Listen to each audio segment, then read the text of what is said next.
Lockdown से पहले गीता के घर का नजारा कुछ ऐसा था कि रोहन ऑफिस जाता था और शिविन स्कूल।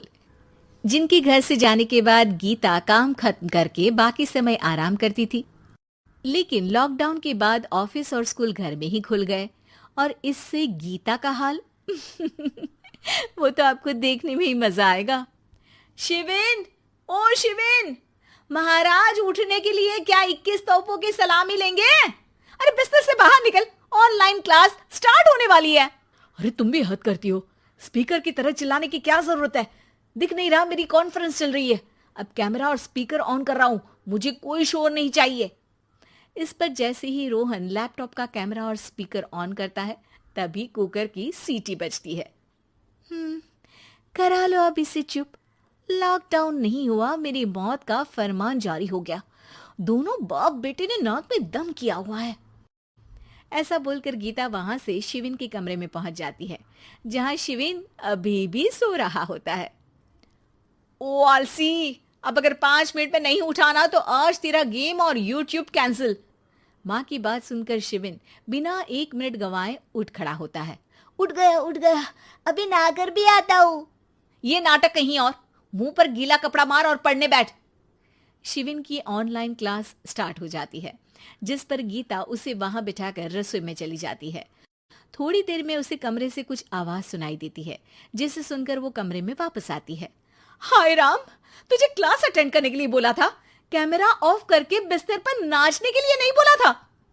मम्मी मुझे कुछ समझ नहीं आ रहा, आप बाद में पढ़ा देना ना, वैसे भी अटेंडेंस तो लगी गई है। हाँ हाँ बेटा, जरूर बन जा। तू अभी से हम सबका बाप बन जा। अरे नहीं मतलब कहाँ से लाते हो इतना दिमाग, और पढ़ाई करते हुए ये चला कहाँ जाता है? नाइस क्वेश्चन, दिमाग से पूछकर बता दूंगा। शिविन की बातों से परेशान होकर गीता उसे मारने के लिए जैसे ही आगे बढ़ती है तभी वो कमरे से बाहर भाग जाता है। अब शिविन आगे आगे और गीता हाथ में चप्पल पकड़े उसके पीछे पीछे पूरे घर में दोनों घूम रहे होते हैं। इसी बीच वो रोहन के पास पहुंच जाता है और शिविन को मारने वाली चप्पल रोहन के लैपटॉप पर जाकर गिरती है। ओए माँ! मम्मी, अब पापा को चप्पल मार रही हो? वो आज तक के रिपोर्टर, चुपचाप जाकर क्लास अटेंड कर ले, नहीं तो अगली तेरे पीछे लगेगी। इस पर शिविन वहां से चला जाता है, जिसके बाद रोहन गीता से कहता है, इस सर्कस के लिए कुछ बोलना चाहोगी? अरे क्या करूं, जब से तुम दोनों घर में रहने लगे हो, घर अपने आप ही सर्कस बन गया है और मैं तुम्हारी नौकर। कभी बेटी को संभालो तो कभी बाप के नखरे उठाओ। इन्हीं सब उथल पुथल में दिन बीतते रहते हैं, जिसमें हर रोज घर के अंदर कुछ नया सियप्पा खड़ा मिलता है, जो ज्यादातर शिविन और रोहन के ऑनलाइन स्कूल और ऑफिस से रिलेटेड ही होता है। एक सुबह, शिविन चल उठ, आज की क्लास जल्दी है। कैमरा ऑफ करके आप अटेंड कर लो। अरे ऐसे छित्तर पड़ेंगे, दादी नानी सब एक साथ याद आ जाएंगी। गीता की लाख मशक्कतों के बाद क्लास तो खत्म हो जाती है, लेकिन उसके बाद शिविन फोन इस्तेमाल करते हुए इंस्टाग्राम रील बनाने लगता है। रसोड़े में कौन था? तुम थी, मैं थी, कौन था? कौन था? हाँ, मैं गरीब हूँ। अरे ओ गरीब के बेटे, आजा, मैं बनाती हूँ तुझे गरीब। मैं बताती हूँ रसोड़े में कौन था। पढ़ाई करने बोलो तो इनकी माँ मर जाती है, और ये पागलपंतियां जितनी मर्जी करा लो।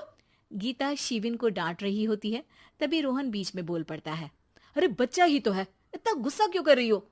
बेटे का साथ देने की इसी एक कोशिश में अब शिविन के साथ साथ रोहन भी गीता के गुस्से की सूली पर चढ़ जाता है। अगर बेटे पर इतना ही प्यार आ रहा है तो इसे क्लास अटेंड क्यों नहीं कराते, इसका होमवर्क क्यों नहीं कराते? उस समय तो बहुत जल्दी मीटिंग आ जाती है, वो काम मैं करूं और यहाँ इस बेफिजुली की चीज में तरफदारी करके बन जाओ महान।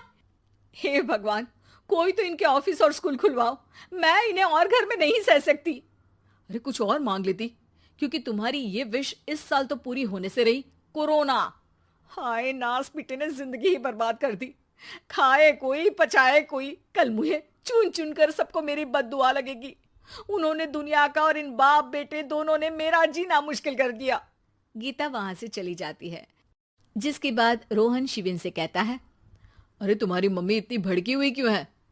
आपकी वजह से पूरा समय घर में रहते हो और उस पर कोई काम कराने की जगह बस ऑर्डर देते रहते हो। अच्छा बेटे, सारा इल्जाम मुझ पर, पूरा दिन तो वो तुम पर ही चिल्लाती है। हाँ, मतलब दोनों का 50-50 है, कुछ करना पड़ेगा। वो कहते ना, make the best out of worst. I have an idea. वैसे तुम्हारी माँ सही कहती है, बहुत जुबान चलाने लगे हो, कम बोला करो। अगली सुबह रोहन और शिविन अपनी गलती को सुधारने के लिए गीता के उठने से पहले घर का आधा काम खत्म कर देते हैं, जिसे देखकर गीता खुश हो जाती है और फिर बाकी बचा काम वो तीनों मिलकर पूरा कर लेते हैं। जिसके बाद अब वो सब मिल बांट कर हर काम में एक दूसरे की मदद करते हुए लॉकडाउन का मजा लेने लगते हैं।